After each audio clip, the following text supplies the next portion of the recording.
Morning, everyone. This is Tom Vylord from Wall Street Value. Thanks for tuning in. So today, I want to share with you one of the items that's on my investment checklist, and that is executive compensation. Now, this can be found on the company's website if you go to Investor Relations and then click on Annual Report, and there's a document in there called the proxy statement. That's going to show you what the executives are getting paid from their base pay and also their bonus structure. So we want to make sure that the CEO is shareholder friendly. Now, earlier this year, I was taking a look at two companies. Both companies have good products and services. They've done pretty well over the long term. However, both companies have had a lot of issues lately.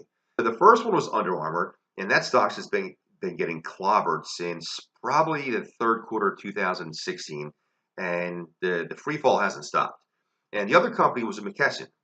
Now, both companies I decided to pass on, so we didn't put any money in there. We didn't do any trading on it. I just tossed the idea away.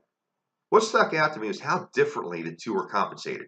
The first one was Under Armour, and the CEO and the founder of the company is Kevin Plank. In 2016, his base pay was just $26,000.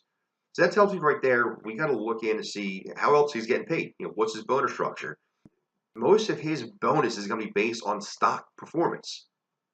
He missed out on a $2 million equity bonus because he didn't hit his growth targets. 2016, the stock was down in value, and he didn't walk away with some huge income. He only made $33,575. He made the average income of a full-time Walmart employee. The other executive was John Hamren. He runs McKesson. His base pay was a lot higher. It was $1.6 million, closer to $1.7 million, which, as big as the company is, that's not a humongous salary. But the stock lost value in 2016, and he walked away with a total compensation of over $20 million.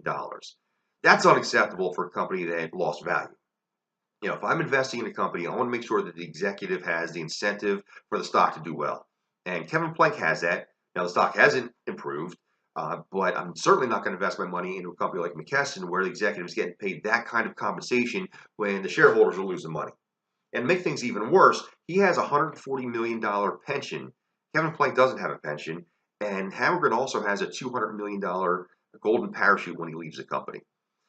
When looking at a company you want to invest in, does the person running the ship have your interest in mind? Is he going to get compensated based on stock performance, or is he going to get some huge salary whether the stock does well or not?